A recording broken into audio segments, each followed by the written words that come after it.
ચૂંટણી આવે ત્યારે ઈવીએમની ચર્ચા થાય, ચૂંટણી પૂર્ણ થાય એટલે ઈવીએમ પર ઠીકરું ફોડાય. દેશની અંદર પણ ઈવીએમના નામે બબાલ થાય અને હવે તો દેશની બહાર પણ ઈવીએમના નામે કકળાટ. એવું સમજો કે ઈવીએમનું ભૂત કાયમ ધૂણતું જ રહે છે. નમસ્કાર, આપ જોઈ રહ્યા છો સંદેશ વિશેષ. હું છું આપની સાથે કૃષ્ણા. અમેરિકાની ચૂંટણી યોજાવાની છે, ત્યાં પણ ઈવીએમ રાગ આલાપવામાં આવી રહ્યો છે, પરંતુ આ ચાલુ ટ્રેનમાં ભારતના નેતાઓ ચડી ગયા. ઈવીએમ પર સવાલ ઇલોન મસ્કે ઉઠાવ્યા અને ફોર્મમાં ભારતના વિપક્ષના નેતાઓ આવી ગયા, જેની સામે ભાજપના નેતાઓએ વિપક્ષને હાલમાં આવેલા પરિણામ યાદ દેવડાવ્યા અને કહ્યું કે કેમ ભાઈ, તમે જીતો તો ઈવીએમ હીરો અને તમે હારો તો ઈવીએમ ઝીરો. ન માત્ર ભારત પરંતુ દુનિયાના તમામ દેશોમાં જ્યારે ચૂંટણી આવે ત્યારે ઈવીએમની ચર્ચા તો જોરશોરથી થવાની.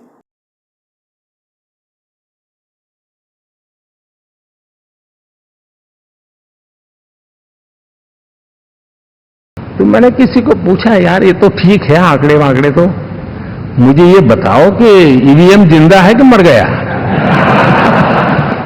હવે ફરી એકવાર ઈવીએમની ચર્ચા શરૂ થઈ ગઈ છે. લોકસભા 2024ની ચૂંટણી પૂર્ણ થઈ ગઈ, પરિણામ જાહેર થઈ ગયા, મોદી 3.0ની સરકાર પણ બની ગઈ અને ત્રીજી ટર્મમાં સરકારે કામ પણ શરૂ કરી દીધા. તે બાદ વગર ચૂંટણીએ ઈવીએમની જોરશોરથી ચર્ચા થઈ રહી છે. રસપ્રદ વાત તો એ છે કે ચર્ચા શરૂ થવાનું કેન્દ્ર સ્થાન આ વખતે ભારત નથી. આંતરરાષ્ટ્રીય થઈ રહેલી ઈવીએમની ચર્ચામાં ભારતીય નેતાઓએ ઝંપલાવી દીધું અને તે બાદ ફરી એકવાર ઈવીએમનું ભૂત ધૂણી રહ્યું છે. ઈવીએમની થઈ રહેલી ચર્ચાના સંપૂર્ણ ઘટનાક્રમને સમજીએ તો એલન મસ્ક, જે ટેસ્લા, સ્પેસએક્સ અને સોશિયલ મીડિયા પ્લેટફોર્મ એક્સના માલિક છે, અવારનવાર તેઓ પોતાની પોસ્ટના કારણે ચર્ચામાં રહેતા હોય છે. આ વખતે એલન મસ્કે ઈવીએમ પર પોતાના વિચાર રજૂ કર્યા, જેના કારણે વિવાદનો મતપૂડો છંછેડાયો છે. આ વિવાદના મૂળ પર જઈએ તો એલન મસ્કે રોબર્ટ એફ કેનેડી જુનિયર નામની વ્યક્તિની સોશિયલ મીડિયા પર ઈવીએમ મુદ્દે કરાયેલી પોસ્ટને રીપોસ્ટ કરી હતી. તેમણે કહ્યું, મતદાન માટે આપણે ઈવીએમનો બહિષ્કાર કરવો જોઈએ. માણસો અને આ ટેકનોલોજીના કારણે ઈવીએમ હેક થવાની સંભાવના વધી જાય છે. ભલે નાના પાયે થાય તો પણ એ મોટી વાત કહેવાય. એલન મસ્કે જે રોબર્ટ એફ કેનેડી જુનિયરની પોસ્ટને રિપોસ્ટ કરી તે અમેરિકાની આવનારી ચૂંટણીના ઉમેદવાર છે અને તેઓ સ્વતંત્ર રીતે ચૂંટણી લડી રહ્યા છે. રોબર્ટ એફ કેનેડી જુનિયરે સોશિયલ મીડિયા એક્સ પર પોસ્ટ કરી કે પ્યુરેટો રિકો નામના પ્રદેશમાં જે રીતે ચૂંટણી યોજાય તેમાં ઈવીએમના કારણે સેંકડો મત પડવામાં ગેરરીતિ થઈ છે, પરંતુ નસીબ જોગે પેપર ટ્રેલના કારણે ગેરરીતિ સામે આવી ગઈ. મતગણતરીમાં સુધારો કરાયો, પરંતુ જે વિસ્તારોમાં પેપર ટ્રેલ નહીં હોય ત્યાં શું થતું હશે? અમેરિકાના દરેક નાગરિકોને જાણવાનો હક છે કે તેમના દરેક મતની ગણતરી કરવામાં આવશે અને ચૂંટણી પ્રક્રિયામાં ગેરરીતિ ના થવી જોઈએ. આવી ગેરરીતિ ટાળવા માટે બેલેટ પેપરથી મતદાન થવું જોઈએ અને ઇલેક્ટ્રોનિક મશીનના ઉપયોગની ચૂંટણીમાં જરૂર નથી. બેલેટ પેપરથી મતદાન કરાશે તો ચોક્કસ પરિણામ રીતે ચૂંટણી થઈ શકશે. ભારતમાં ચૂંટણી હોય કે ના હોય, ઈવીએમનો મુદ્દો ચર્ચામાં રહેતો હોય છે. રાહુલ ગાંધી સહિત વિપક્ષી દળો કાયમ ઈવીએમ પર સવાલ ઉઠાવતા હોય છે. ઈવીએમના ઉપયોગ પર પ્રતિબંધ લગાવવાની વાત કરતા હોય છે. ત્યારે એલન મસ્કની પોસ્ટના કારણે વિપક્ષે ફરી એકવાર ઈવીએમ પર ચર્ચા શરૂ કરી દીધી છે. રાહુલ ગાંધીએ હવે એલન મસ્કની પોસ્ટને રિપોસ્ટ કરી, જેમાં તેમણે કહ્યું, ભારતમાં જે ઈવીએમ છે તેમાં એક બ્લેક બોક્સ છે. આ બ્લેક બોક્સની તપાસ કરવાની કોઈને મંજૂરી મળતી નથી. ચૂંટણી પ્રક્રિયામાં પારદર્શિકતા અંગે સવાલ ઉઠતા આવે છે. જ્યારે સંસ્થાઓ જવાબદારી ના નિભાવી શકે ત્યારે ગેરરીતિઓ થાય છે અને લોકશાહીનો અંત આવે છે. મહારાષ્ટ્ર નોર્થ વેસ્ટ બેઠક પર શિવસેનાના ઉમેદવાર રવિન્દ્ર વાયકરની માત્ર 48 મતથી જીત થઈ. તેના પર રાહુલ ગાંધીએ સવાલ ઉઠાવ્યા છે. એલન મસ્કની પોસ્ટને રિપોસ્ટ કરતા તેમણે એક અખબારની તસવીર શેર કરી હતી. આ અહેવાલમાં એવા સમાચાર પ્રકાશિત કરવામાં આવ્યા હતા કે રવિન્દ્ર વાયકરના ફોનથી ઈવીએમ કનેક્ટેડ હતું અને એવા આરોપો પણ કરવામાં આવેલા છે કે મોબાઈલ ફોનથી ઈવીએમમાં ઓટીપી આવતા ઈવીએમ અનલોક કરી શકાતું હતું. આ મામલે પોલીસ તપાસ કરી રહી છે. ચૂંટણી પ્રક્રિયા સાથે જોડાયેલા અધિકારીએ કહ્યું હતું કે ઈવીએમમાં ક્યારેય પણ ઓટીપી ના આવે. મહત્વનું છે કે રાહુલ ગાંધીએ જે મીડિયામાં પ્રકાશિત થયેલા અહેવાલની તસવીર શેર કરી હતી, ચૂંટણી પંચે સમાચાર પત્રને નોટિસ મોકલી તેમની પાસે જવાબ પણ માંગ્યો છે. पूरा ईवीएम पे कोई ओटीपी नहीं आता है। ईवीएम का ओटीपी होता ही नहीं है। ईवीएम स्टैंड अलोन है। जो हमारे यहाँ एनकोर के लिए, एनकोर एक ऑनलाइन सिस्टम है जहां डेटा कंपाइलेशन होता है।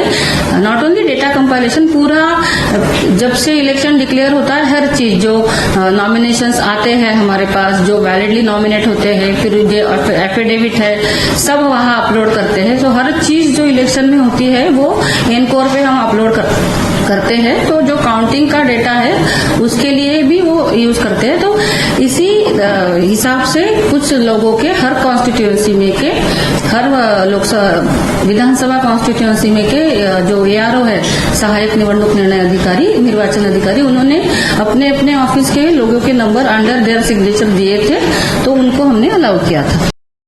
રાહુલ ગાંધીના ઈવીએમને બ્લેક બોક્સ કહેવા પર ભાજપના નેતા જ્યોતિરાદિત્ય સિંધિયાએ પ્રહાર કર્યા હતા। તેમણે કહ્યું કે ચટ और पट भी मेरी તે હવે નહીં ચાલે। अरे चट भी मेरी पट भी मेरी नहीं चलने वाली। आप जीते तो ईवीएम हीरो और आप हारे तो ईवीएम जीरो। ये नीति कांग्रेस की जान चुकी है और इसलिए देश की जनता ने तीसरी बार प्रधानमंत्री नरेंद्र मोदी जी की सरकार पूर्ण बहुमत के साथ बनाई। બીજી તરફ એલન મસ્કના ઈવીએમ પર ઉઠાવવામાં આવેલા સવાલને ભારતના પૂર્વ કેન્દ્રીય મંત્રી રાજીવ ચંદ્રશેખરે જવાબ આપ્યો। રાજીવ ચંદ્રશેખરે કહ્યું, આ એક મોટી માન્યતા છે કે સુરક્ષિત ડિજિટલ હાર્ડવેર નથી બનાવી શકાતું। એલન મસ્કનો મત અમેરિકા અને અન્ય દેશોની ચૂંટણીમાં લાગુ પડી શકે જ્યાં મતદાન માટે એવા ઈવીએમનો ઉપયોગ થતો હશે જેને ઇન્ટરનેટ સાથે જોડી શકાય, પરંતુ ભારતમાં ઉપયોગમાં લેવાતા ઈવીએમ અલાયદી પ્રક્રિયાથી તૈયાર કરવામાં આવે છે। અહીં ઈવીએમ સુરક્ષિત છે, તે કોઈપણ નેટવર્ક અથવા મીડિયાથી અલગ છે। વાઈફાઈ, બ્લૂટૂથ કોઈપણ ટેકનોલોજીથી કનેક્ટ કરી શકાતું નથી। એવા ફેક્ટર પ્રોગ્રામ સેટ કરેલા છે જેને ફરી સેટ કરી શકાતા નથી। ભારતમાં જેમ ઈવીએમ મશીન તૈયાર કરાયા છે કેવી ટેકનિકથી બનાવી શકાય છે, અમે તેના માટે ટ્યુશન આપવા તૈયાર છીએ। રાજીવ ચંદ્રશેખરે ઈવીએમ મુદ્દે ટ્યુશન આપવાની વાત કરી દીધી। હવે આ પોસ્ટનો એલન મસ્કે પણ જવાબ આપ્યો।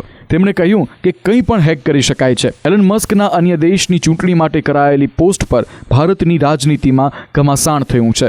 ઘણા વર્ષોથી ભારતની ચૂંટણીઓમાં મતદાન માટે ઈવીએમનો ઉપયોગ કરવામાં આવે છે। ઈવીએમનું પૂર્ણ નામ છે ઇલેક્ટ્રિક વોટિંગ મશીન। ભારતમાં 2 સરકારી કંપનીઓ ઈવીએમ મશીન બનાવવાનું કામ કરે છે।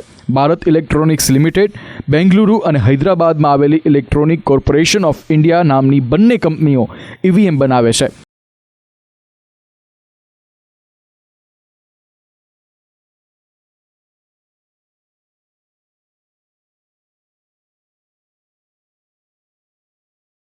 ઈવીએમ અને વીવીપેટ જે જગ્યાએ રાખવામાં આવે છે તેને સ્ટ્રોંગ રૂમ કહેવામાં આવે છે। સ્ટ્રોંગ રૂમ બહાર 24 કલાક જવાનો તૈનાત હોય છે અને સીસીટીવી અંતર્ગત સતત નજર રાખવામાં આવતી હોય છે।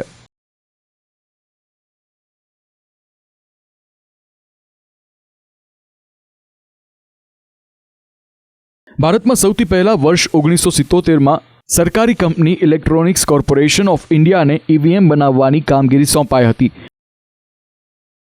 તે બાદ વર્ષ 1979માં પ્રોટોટાઇપ તૈયાર કરાયું।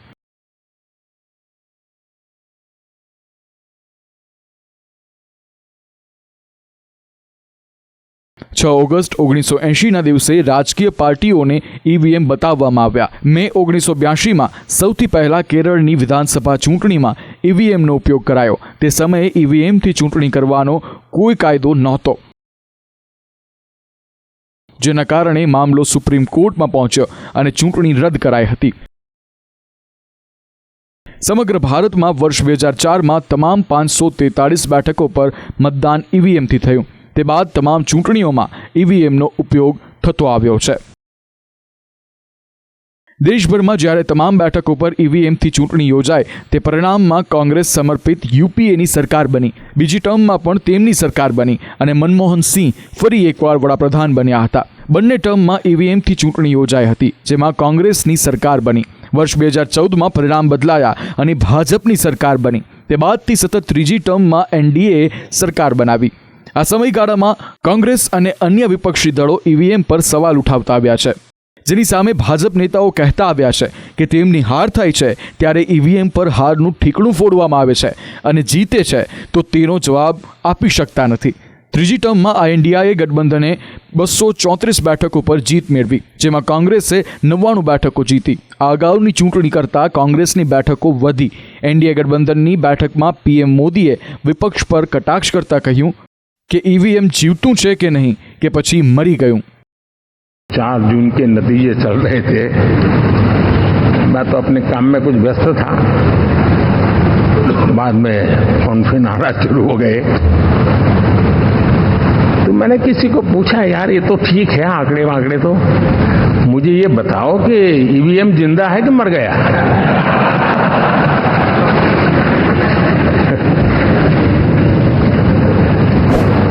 क्योंकि ये लोग तय करके बैठे थे कि भारत के लोकतंत्र और लोकतंत्र की प्रक्रिया के प्रति विश्वास ही लोगों का उठ जाए, और लगातार ईवीएम को गाली देना. और मुझे तो लगता था कि शायद इस बार वो ईवीएम की अर्थी का जुलूस निकालेंगे, लेकिन 4 जून शाम आते आते उनको ताले लग गए, ईवीएम ने उनको चुप कर दिया. દેશની રાજનીતિમાં ઈવીએમ કાયમ ચર્ચાનો વિષય રહેતો હોય છે.